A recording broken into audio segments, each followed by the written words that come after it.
बिस्मिल्लाहिर्रहमानिर्रहीम। अल्लाह के नाम से शुरू जो बहुत मेहरबान और नहायत ही रहम करने वाला है। तमाम देखने और सुनने वालों को मेरा सलाम। मेरी प्यारी सी यूट्यूब फैमिली, कैसे हैं आप सब लोग। उम्मीद करती हूँ कि अल्लाह पाक के करम से आप सब लोग ठीक होंगे। अल्लाह पाक सबको ठीक रखे और अपने हिफ्ज़ व ईमान में रखे। तो आप लोग भी सोच रहे होंगे इतनी बारिश में मैं कहाँ किसी विला में आ गई हूँ। तो जनाब, ये वॉल्टन व्यू होटल है जो कि ब्रेडफोर्ड में है और वाकई ही किसी विला से कम नहीं है। तो आज का मेरा थंबनेल देख के आपको पता चल गया होगा कि मैं आप लोगों के साथ क्या शेयर करने जा रही हूँ। तो जनाब, मैं आप लोगों से शेयर करने जा रही हूँ कि परदेश में देश जैसी शादियाँ कैसे होती हैं। तो ये बात बिल्कुल मानने वाली है कि जिस तरह की शादियाँ पाकिस्तान में होती हैं उस तरह की यहाँ नहीं होती। जो रौनकें, जो बहारें पाकिस्तान में शादियों की होती हैं वो यहाँ नहीं होती।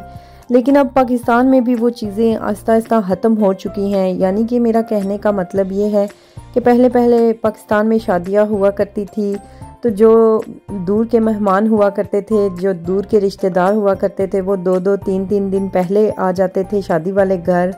और इतनी रौनक होती थी कि उन्होंने पूरा हफ्ता वहीं रहना होता था शादी वाले घर। और शाम के टाइम ढोलक रखना, फिर वो रौनक लगती थी। फिर मेहंदी की रौनक होती थी। फिर सुबह नाश्ते होते थे। और अगर गर्मियों का मौसम होता था तो छत के ऊपर उनके लिए सोने का इंतज़ाम करना, चारपाइयाँ बिछाना, बिस्तर बिछाना। और अगर सर्दियों का होती थी फंक्शन वगैरह तो घरों के अंदर कमरों में उनके रहने का इंतज़ाम करना, फिर उनके खाने पीने का इंतज़ाम करना, ये सारी बड़ी रौनकें हुआ करती थी। अब तो पाकिस्तान में भी क्या होता है कि शादी वाले दिन सीधा, चाहे कोई दूर का मेहमान हो चाहे कोई नज़दीक का मेहमान हो, वेडिंग हॉल में जाना, वहाँ 4-5 घंटे का फंक्शन अटेंड करना और अपने अपने घरों में वापस चले जाना। तो बस आजकल तो पाकिस्तान में भी इसी तरह का ही सिस्टम चल रहा है जैसे कि यहाँ पे परदेश में सिस्टम चलता है कि कुछ घंटे का शादी का फंक्शन होता है, लोग जाते हैं रेडी होके वहाँ पे फंक्शन अटेंड करते हैं, खादा पीता ते सलामी दी ते बस कार आ गए, इतना सा काम। लेकिन यहाँ पे भी पाकिस्तान की तरह रौनक लगाने की कोशिश की जाती है, जैसा कि अभी आप लोगों के सामने है। डोल है, बंगड़े हैं, मतलब कि किसी चीज़ को पीछे छोड़ा नहीं गया। अब तो यहाँ पे भी डोल बजाने की फुली परमिशन मिल गई है।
मैं कहनी हाँ बेशक परदेस विच हर चीज़ की इजाज़त मिल जे, डोल बजान दी, बाजे बजान दी, रौनक लान दी, हर तरह की इजाज़त बेशक मिल जे, लेकिन फिर भी वो मज़ा वो फीलिंग जिहड़ी पाकिस्तान दी शादियां दी हुंदी है इत्थे नहीं आंदी। और सब तो वड्डी कमी जिहड़ी इत्थे दियां शादियां च हुंदी है अपने रिश्तेदारां दी हुंदी है। बहुत सारे लोगों के रिश्तेदार जो हैं यहाँ पे नहीं होते, जैसे कि आज अब हम जिनकी शादी अटेंड करने आए थे इनके साथ हमारे फैमिली टर्म्स हैं बहुत ही अच्छे, इस्लाम दुआ है, इनके साथ दोस्ती है। और यही बात है कि परदेस में दोस्तियाँ ही निभाई जाती हैं। दोस्ती भी बहुत खूबसूरत अनमोल सा रिश्ता है, लेकिन बहुत सारे अपने, अब जैसे इनकी शादी पे इनके अपने जो हैं दूल्हे के यानी चाचू, मामू, फुप्पो, हाला, इस तरह के रिश्ते यहाँ पे नहीं थे। और उन्होंने भी काफ़ी इन चीज़ों को मिस किया। जब उनसे गपशप हुई तो वो भी कह रहे थे कि अपने रिश्तेदार नहीं यहाँ पे हमारी शादी में आ सके। बड़े बेटे की हमने पाकिस्तान जाके शादी की थी और अभी ये छोटे बेटे की इधर कर रहे हैं। तो यही वजह है कि ये बहुत बड़ी एक कमी है जो कि शादियों पे मिस की जाती है हर फैमिली में। तो यही बात है कि काफ़ी सारी फैमिलीज़ जो हैं वो पाकिस्तान जाके अपने बच्चों की शादियां करते हैं कि कम से कम चलें अपने रिश्तेदार, अपने बहन भाई वो तो शादी में शरीक होंगे, क्योंकि शादी ब्याह ही ऐसे मौके ने जिन्हां ते अपने प्यारियां नू, अपने रुस्सियां नू मना लिया जाता है। मैं कहती हूँ कि सारी बातें छोड़ दें और इस टाइम सिर्फ़ और सिर्फ ये चेक करें कि ये देखें मेरा शहजादा क्या कर रहा है।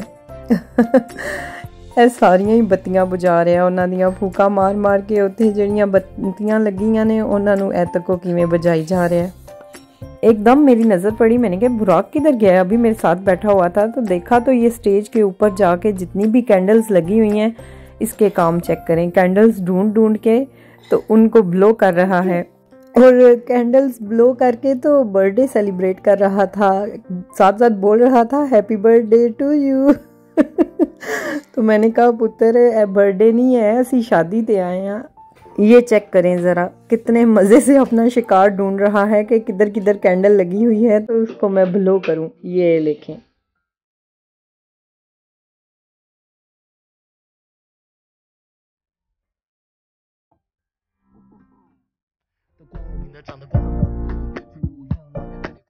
चलें जी, यहाँ पे वक़्त हुआ चाहता है खाने का और खाना भी खुल चुका है।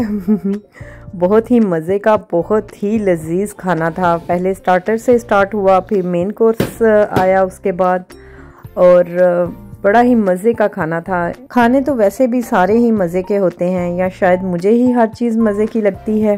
वैसे मुझे कमेंट करके ज़रूर बताइएगा कि कौन कौन ऐसे करता है कि जिस दिन शादी पे जाना हो तो सारा दिन सुबह से भूखे रहना। जी असी अज शामी शादी ते जाना है तो उत्थे पेट भर के खाना है, तो घरों जे अगर खा के चले जाना है तो फिर शादी ते की खाना है। मेरे से तो नहीं ऐसे होता, मुझे तो हर घंटे 2 घंटे के बाद कुछ ना कुछ खाने को चाहिए होता है। अगर ना खाऊं तो मुझे लगता है कि बस मैंने हुण ही दौरा पहन लिया तो मैं बस बेड ते चली हाँ। मतलब कि इतनी वीकनेस होना शुरू हो जाती है, जैसे शुगर डाउन हो जाती है। तो मुझे तो हर घंटे 2 घंटे के बाद खाने के लिए कुछ ना कुछ चाहिए होता है छोटा मोटा। तो मैं तो बिल्कुल भी भूखी नहीं रह सकती। मैंने तो लगता है बस हूँ ही मैं टैप होवांदी, मैंने तो जल्दी जल्दी खाने वास्ते कुछ ना कुछ चाहिए।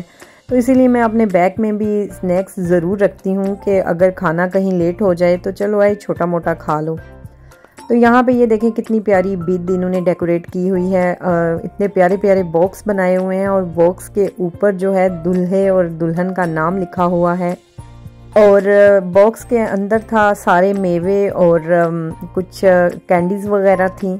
यानी देश हो या परदेश हो, अपनी सारी रसूमात जो है वो पूरी करनी है। तो ये भी देखें एक रस्म है, जैसे निकाह पे बिद बांटी जाती है और यहाँ पे भी इन्होंने इस चीज़ को पीछे नहीं छोड़ा। कितने ही प्यारे इन्होंने बॉक्स रेडी करवाए हैं ऊपर नाम लिखवा के। चलें जी, हमारा और आपका साथ आज यहीं तक का था। उम्मीद करती हूँ कि हमेशा की तरह आपको मेरा आज का व्लॉग पसंद आया होगा। प्लीज़ लाइक, शेयर और सब्सक्राइब करना मत भूलिएगा। अपना ढेर सारा ख्याल रखिएगा और हमें दुआओं में याद रखिएगा। मिलते हैं अपने नेक्स्ट व्लॉग में, तब तक के लिए अल्लाह हाफ़िज़।